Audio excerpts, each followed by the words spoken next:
आप सबको जय मसीह की। आज हम ईस्टर के बाद के पहले रविवार में हैं और आज का जो थीम है वो है प्रभु यीशु के पुनरुत्थान के माध्यम से हमें आनंद और शांति, शक्ति और नया जीवन प्राप्त हुआ। आइए हम प्रार्थना करें। हे पिता परमेश्वर, धन्यवाद ऋतु के साथ इस सुबह के समय हम आपकी उपस्थिति में आते हैं। धन्यवाद करते हैं आपकी सारी आशीषों के लिए, आपके अनुग्रह के लिए, आपके सारी सामर्थ्य के लिए परमेश्वर। और धन्यवाद करते हैं आपके प्यारे बेटे खुदा यीशु मसीह के लिए, जिसके पुनरुत्थान के द्वारा परमेश्वर हमें शांति और आनंद मिलता है परमेश्वर, और साथ ही साथ वो हमें शक्ति और नया जीवन भी प्रदान करता है परमेश्वर। तो हम प्रार्थना करते हैं कि हमें अपने अनुग्रह में बनाए रखिए, ताकि परमेश्वर हम आपकी अब दी शांति और आनंद में परमेश्वर आपके साथ हो सके परमेश्वर, और आपके पीछे चलकर परमेश्वर अपने जीवन को आपके लायक बना सके। प्रार्थना आपके प्यारे बेटे खुदा यीशु मसीह के नाम से मांगते हैं, आमीन। जब आदम और हव्वा ने परमेश्वर के द्वारा जो आज्ञा दी गई थी उसका उल्लंघन किया उस पेड़ का फल खाने के माध्यम से, तो सारे संसार में पाप और मृत्यु उनके द्वारा आई। और उस दिन से लेकर आज तक दुनिया में सबसे ज्यादा जो कमी है वो शांति और आनंद की है, जो परमेश्वर के द्वारा हमें मिलती है। आज हम देखते हैं कि परिवारों में झगड़े हैं, मियाँ बीवी लड़ाई करते हैं, लोग घरों में टेंशन बनी हुई है। ना केवल घरों में बल्कि हम बाहर अगर अपनी सोसाइटी में देखें, अपने देश में देखें, तो हमारे देश में भी टेंशन है धर्म को लेकर। छोटी छोटी बात पर लोग एक दूसरे से उलझ जाते हैं।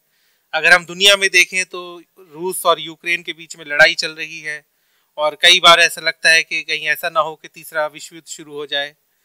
तो हम चारों तरफ जब अपने देखते हैं, चाहे हम अपने घरों में देखें, चाहे हम अपने शहर में देखें, चाहे हम अपने देश में देखें, चाहे हम दुनिया में देखें, तो जो सबसे ज्यादा कमी हम देखते हैं वो है शांति की और आनंद की। क्योंकि लोगों में जब शांति नहीं होगी तो आनंद भी नहीं होगी।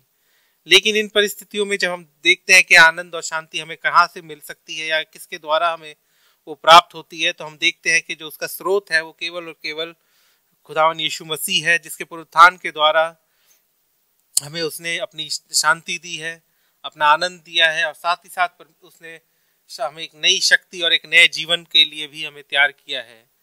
तो आज हम देखते हैं कि जब जो हमारा आज का जो टेक्स्ट है वो यूहन्ना उसका 20 बाब और उसकी 19 से 31 आयत तक, तो उसमें हम देखते हैं कि जो चेले हैं वो छुपे हुए हैं, उन्होंने अपने आप को एक कमरे में बंद कर रखा है और वो डर के मारे वहाँ पे बंद हैं। और उनको ऐसा लगता है कि अगर वो यीशु मसीह को मार सकते हैं तो उनमें से भी उनको भी मारा जा सकता है, और इसलिए वो छुपे हुए हैं और वो अपने आप को बचाने के लिए। लेकिन जो कुछ वहाँ उनके सामने वहाँ पे बात हो रही है, या उनको बात सुबह से लेकर, क्योंकि ये ईस्टर की शाम का समय है, और सुबह से लेकर जब वो मरियम कब्र पे गई थी, उसने आके उनको चेलों को बताया कि यीशु मसीह की बॉडी वहाँ नहीं है, और उसको ले, और फिर उसके बाद पीटर और जॉन, पतरस और यूहन्ना दोनों उस कब्र पे गए, उन्होंने भी खाली कब्र देखी। और फिर बाद में मरियम ने आके बताया कि उसने यीशु मसीह को देखा और उससे बात करी, और उसने ये कहा है तुमसे आके कहने के लिए। तो जब हम 19वें आयत में पढ़ते हैं कि उसी दिन जो सप्ताह का पहला दिन था, संध्या के समय, जब वहाँ के द्वार जहाँ चेले थे यहूदियों के डर के मारे बंद थे, तब यीशु आया और उनके बीच में खड़े होकर उसने कहा तुम्हें शांति मिले। तो हम देखते हैं कि यीशु मसीह जो फिर से उसका पुनरुत्थान हुआ, वो फिर से जीवित हो गया, और वो मरियम को दिखाई दिया, और उसके बाद वो अपने चेलों के पास आया और उनको आकर संदेश दिया कि तुम्हें शांति मिले। तो यहाँ पे यीशु मसीह उनके लिए एक शांति का संदेश लेके आया, उनके लिए शांति लेके आया। क्योंकि हम देखते हैं कि उसका पुनरुत्थान जो है वो कुछ चीजें जो हम उसमें देख सकते हैं। पहली चीज है कि वो ये उसके पुनरुत्थान के द्वारा ये साबित हुआ कि हमारे पापों की हमें क्षमा मिली। जो पाप थे उनका जो छुटकारा था या उनका जो मोल था, वो खुदा यीशु मसीह ने अपनी जान के माध्यम से उसने पिता को दे दिया, और वो उसने उसको स्वीकार किया, और हम सब के लिए उसने शांति प्रदान करी। और यीशु मसीह की जो मृत्यु थी, उसने अगर वो इंसानों को पाप से नहीं बचाती तो उसका जो मरना था वो बेकार था। यीशु मसीह की मृत्यु के द्वारा हमें पापों से मुक्ति मिलती है, पापों से छुटकारा मिलता है, और वही हमारे लिए सबसे बड़ी आनंद की बात है, शांति की बात है। लेकिन हम देखते हैं कि जब यीशु मसीह क्रूस पर था और उसने कहा पूरा हुआ, तो इसका मतलब ये था कि जो जो जो पापों हमारे पापों का जो प्राइस देना था, जो जो उसका छुटकारा देना था, वो यीशु मसीह ने दे दिया। और उसकी घायल होने के साथ और उसके उस यातनाओं को सहने के साथ और उसकी मृत्यु के साथ उसका जो पापों का जो हमारा छुटकारा था वो पूरी तरह से हो गया।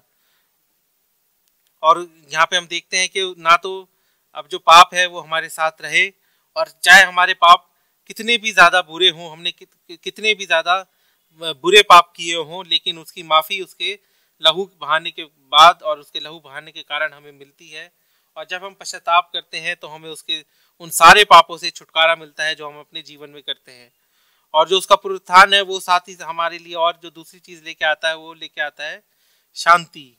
जो हम देखते हैं कि यीशु मसीह अपने चेलों के पास जब आया और उसने आके बोला तुम्हें शांति मिले, और उसके क्रूस पर विजय होने के साथ साथ हमारे पापों से हमें छुटकारा मिला, तो इस वजह से वो आके कहता है तुम्हें शांति मिले। जो मृत्यु है उसका अब हमारे ऊपर कोई असर नहीं रहा। हाँ, हम एक बार मरेंगे ज़रूर, लेकिन वो एक टेम्परेरी मृत्यु होगी, और हमें फिर उसके बाद हमें एक ऐसा जीवन मिलेगा जो कभी ख़त्म नहीं होने वाला होगा। और जब हम और हमेशा हम परमेश्वर के साथ रहेंगे, उसके पास रहेंगे। और जो हमारा ये अभी जो जीवन है जिसमें हम दुख उठा रहे हैं, हमें अलग अलग तरीके से हम परेशान होते हैं, लेकिन उस जीवन में ना कोई दुख होगा, ना कोई परेशानी होगी। और मसीह की मृत्यु और पुनरुत्थान के द्वारा हमें वो जीवन प्राप्त होता है। और जब हम अपने पापों से छुटकारा मांग पाते हैं, हम अपने पापों से पश्चाताप करते हैं, सच्चे मन से पश्चाताप करते हैं, तो हमें उनसे छुटकारा मिलता है। तो जब हम देखते हैं कि यीशु मसीह की मृत्यु और उसके पुनरुत्थान से पहले हम परमेश्वर से दूर थे, पौलुस कहता है रोमन 8:7 में, क्योंकि शरीर पर मन लगाना तो परमेश्वर से बैर रखना है, क्योंकि ना तो परमेश्वर की व्यवस्था के अधीन है और ना हो सकता है। और याकूब 4:4 में कहता है, हे व्यभिचारियों, क्या तुम नहीं जानते कि संसार से मित्रता करनी परमेश्वर से बैर करना है? सो जो कोई संसार का मित्र होना चाहता है वह अपने आप को परमेश्वर का बैरी बनाता है। तो हम जब यीशु मसीह के आने से पहले और उसके उसके हमारा उस पर विश्वास होने से पहले हम परमेश्वर से दूर थे। हम दुनियावी चीज़ों में ज़्यादा हमें भाती थी, हम उससे मित्रता करते थे, और इस कारण हम परमेश्वर के बैरी थे। लेकिन यीशु मसीह के मृत्यु के साथ हमारा फिर से परमेश्वर के साथ मेल हुआ। जो आदम और हव्वा से छूटा था, यीशु मसीह ने फिर से हमारा और परमेश्वर का मेल कराया, और हमारे बीच में और परमेश्वर के बीच में उसने शांति कराई, जिसके द्वारा परमेश्वर ने हमारे पापों से हमें माफ़ी दी, हमारे लिए माफ़ी का रास्ता खोला। और अब हम उसके बैरी नहीं बल्कि उसके बच्चे बनने का हमें अधिकार दिया। और जब हम देखते हैं कि ईस्टर की उस शाम को जब सारे चेले यीशु उस कमरे में बंद थे और यीशु मसीह ये उस बात पे विश्वास नहीं कर रहे थे कि यीशु मसीह फिर से जी उठा है, और उसी बीच में यीशु मसीह उनके बीच में आया और कहा तुम्हें शांति मिले। और ये करने के कारण उस साथ साथ उन्होंने जो चेले थे, जो परेशान थे, जो इस गिल्ट में थे कि हमने ये परमेश्वर को, यीशु मसीह को अकेले छोड़ दिया, हम उसको छोड़ के भाग गए, तो वो जो बेचैनी थी सबसे पहले आके यीशु मसीह ने उनको वही खत्म करी और उन्हें कहा तुम्हें शांति मिले। और वो जो उनके वो जो पाप थे, जो वो यीशु मसीह से पिछड़ गए थे या उससे बिछड़ गए थे, जो उसको छोड़कर भाग गए थे, वो सारे पाप उनके क्षमा कर दिए गए हैं। और जो चेलों का जो पाप था यीशु मसीह को छोड़ने के कारण, वो उनसे अलग कर दिया गया है, और यीशु मसीह उन्हें उपहार देता है। हम अगर यूहन्ना 20:22 में पढ़े तो वहाँ पे लिखा, ये कहकर उसने उन पर फूंका और कहा पवित्र आत्मा लो, जिनके पाप तुम क्षमा करो वह उनके लिए क्षमा किए गए हैं, जिनके तुम रखो वे रखे गए हैं। तो इसके द्वारा वह उनको एक गिफ्ट के रूप में उसने पवित्र आत्मा उनको दी। और इससे ये साबित होता है कि यीशु मसीह ने अपने चेलों को माफ कर दिया था। वो चेले जो उसको छोड़कर भाग गए थे, पतरस जिसने उसका इनकार किया था, उन सबको उसने माफ कर दिया था। और अब वो उनको पवित्र आत्मा देता है ताकि वो आगे जो उसकी योजनाएं हैं, जो उनके लिए उनके काम रखे हैं, उन काम को वो करने वाले हो सके। और यहाँ पे यीशु मसीह इस माध्यम से, पवित्र आत्मा देने के माध्यम से, वो ये सुनिश्चित करता है कि हमें क्षमा किया गया है। हमें भी जब पवित्र आत्मा मिलती है, जब हम बपतिस्मा लेते हैं, तो हमें भी हमारे पापों से छुटकारा मिलता है। हम जब अपने पापों से पश्चाताप करते हैं तो हमें हमारे पापों से छुटकारा मिलता है। तो आज कलीसिया को ये अधिकार दिया गया है पाप क्षमा के, लोगों के पाप क्षमा करे या ना करने के लिए। उसके स्वीकार किए गए पाप तो क्षमा होते हैं, लेकिन जो आदमी अपने पापों को नहीं मानता है और उनको वो सोचता है कि उसको क्षमा की जरूरत नहीं है, तो वो ही केवल परमेश्वर से दूर है। क्योंकि यीशु मसीह कहता है कि वो शांति मैं तुम्हें देता हूँ, और साथ ही साथ वो कहता है कि मैं तुम्हें उसे पिता पुत्र पवित्र आत्मा के नाम पर तुम्हें माफी भी देता हूँ। तो ये सब हमें सुनने में अच्छा लगता है कि हमारे पापों को क्षमा मिला है, पर यीशु मसीह के खून बहाने के कारण हमारे पाप क्षमा कर दिए गए हैं। हमारा परमेश्वर के साथ फिर से संबंध बना है, हम फिर से परमेश्वर के बच्चे होने का अधिकार हमें मिला है। लेकिन हमारे लिए जो सबसे महत्वपूर्ण बात है वो ये है कि हम केवल ये सुने ना कि हमारे पाप क्षमा हो गए हैं, सचमुच में हमें अपने पापों को क्षमा करवाना है। जब हम उनको पश्चाताप करते हैं, जब हम उनको मानते हैं, तभी हमारे पाप जो है वो क्षमा होते हैं। और उसके क्योंकि वो यीशु मसीह कहता है कि जब थोमा ने उस पर विश्वास नहीं किया, थोमा ने कहा कि जब तक मैं उसके हाथों के कीलों के छेद में हाथ ना डालूं और उसके पंजर में हाथ ना डालूं, तब तक मैं प्रीति नहीं करूंगा। तो वो मानने को तैयार नहीं था, क्योंकि थोमा उस समय नहीं था जब यीशु मसीह आए थे, और जब उसको चेलों ने बताया तो उसने विश्वास नहीं किया। बाकी चेले जो यीशु मसीह के पुनरुत्थान उसको देखकर उन्होंने खुश किया। और हम सोच सकते हैं कि अगर हमारे बीच में कोई हमारा अजीज जिसको हम बहुत प्यार करते हैं, या हम जो हमारे जीवन का एक अहम हिस्सा है, अगर वो जिंदा हो जाए, फिर से हमारे सामने आए, तो हम कितने खुश होंगे। तो हम चेलों की खुशी का अंदाजा लगा सकते हैं। और इस खुशी के साथ साथ उनको परमेश्वर के यीशु मसीह के द्वारा उनको माफी भी मिली। उनको यीशु मसीह के द्वारा यीशु मसीह ने उन्हें शांति दी, और साथ ही साथ उन्हें पवित्र आत्मा भी दिया, और कहा कि जिसके पाप तुम क्षमा करोगे तो वो क्षमा होंगे, और जिसके तुम रखोगे तो वो रखेंगे।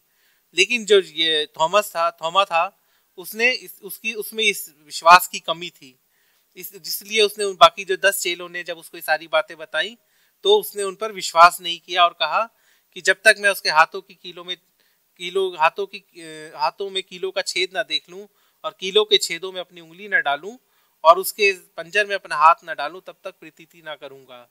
तो इसलिए यीशु मसीह कहते हैं कि धन्य है वे जो बिना देखे विश्वास करते हैं।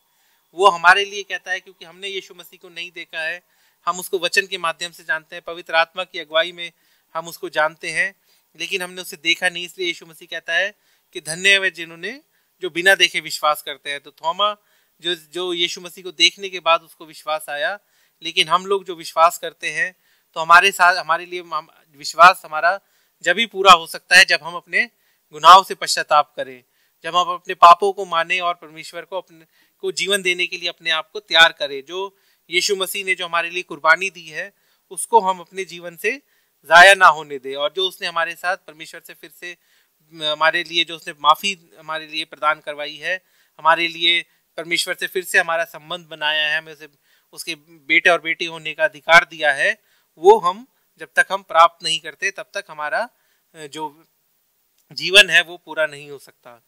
तो जब हम देखते हैं कि जो शांति और आनंद जो एक आज के समय में विशेषकर एक बहुत ही ज़रूरी चीज़ है, बहुत ही ऐसी प्रेशियस चीज़ है जिसको हम कह सकते हैं कि जो बहुत कम प्राप्त होती है, लेकिन जब वो हमें प्राप्त होती है तो जब हमें शांति मिलती है, जब तो पूरे आनंद से हम भर जाते हैं। और साथ ही साथ यीशु मसीह की मृत्यु के द्वारा उसने हमें सामर्थ दी है और नए जीवन का हमें अधिकार दिया है। तो हम उस शांति को पाने के लिए हमें यीशु परमेश्वर के पीछे चलना होगा, उसके वचनों पर हमें उस पर चलना होगा। और जब हम अपने आप में हमें शांति प्राप्त होगी, जब हमारा परमेश्वर के साथ संबंध होगा, तो हम दुनिया के लिए भी हम प्रार्थना कर सकते हैं, हम अपने देश के लिए प्रार्थना कर सकते हैं कि उसमें भी शांति आए। तो जब हम सब मिलकर अपने आप को परमेश्वर की शांति में आगे बढ़ाएंगे, तो हम और शांति जो हमारे देश में, हमारे दुनिया में जो जिसकी सबसे ज़्यादा ज़रूरत है, उस शांति के लिए हम प्रार्थना कर सकते हैं। क्योंकि अब हम परमेश्वर के बैरी नहीं, बल्कि हम उसके प्रिय बच्चे हैं, बेटे बेटियां हैं, तो वो हमारी दुआ को ज़रूर सुनेगा। और उसने हमें ये अधिकार दिया है कि जब हम कुछ विश्वास से मांगे तो वो ज़रूर उसकी सुनेगा और उसका उत्तर देगा। तो जैसे चेले जो थे वो उस समय वो बेचैन थे, उनको जब वो कमरे में बंद थे और उनको बेचैनी थी कि अब हमारा क्या होगा, क्या हमें भी पकड़ के मार दिया जाएगा। तो जब यीशु मसीह आए तो उनकी वो बेचैनी खत्म हो गई और यीशु मसीह की आत्मा के द्वारा उन्होंने सामर्थ पाकर एक नया जीवन प्राप्त किया। और उनका जो नया जीवन था वो इतना शानदार था, इतना अच्छा था कि उन्होंने यीशु मसीह के नाम को पूरी दुनिया में फैला दिया। आज जब हम ईस्टर का पर्व हमने मनाया और उसके सीजन में है, तो हमारे लिए भी यही है कि हम भी वही सामर्थ प्राप्त करें, परमेश्वर की शांति प्राप्त करें, परमेश्वर का आनंद प्राप्त करें और उस आनंद के द्वारा, उस शांति के द्वारा हम परमेश्वर के कामों को करने वाले हो सके। और जो हमारा जो हमारा यीशु मसीह जो फिर से जीवित हुआ, उसका सुसमाचार हम लोगों तक पहुंचा सके, ऐसे कलीसिया, ऐसे उसके पीछे चलने वाले लोग हम उसके कामों को कर सके। तो सचमुच में परमेश्वर जो यीशु मसीह की जो कुर्बानी है वो ना केवल हमारे जीवन से बल्कि बहुतों के जीवन से वो जाया नहीं होगी। और वो जो जिस वजह से उसने कुर्बानी दी थी वो उसमें हम सबको अनुग्रह मिलेगा।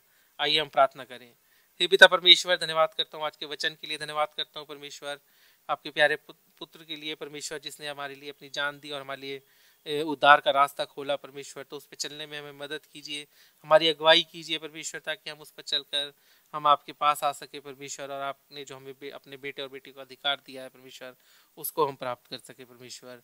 तो हम सबके साथ होइए, अपना अनुग्रह हम पे बनाए रखिए, हमारा मार्गदर्शन कीजिए और परमेश्वर हमारे मनों में, हमारे जीवन में परमेश्वर आपकी शांति को प्रदान कीजिए। ये प्रार्थना आपके प्यारे बेटे खुदा यीशु मसीह के नाम से मांगते हैं, आमीन।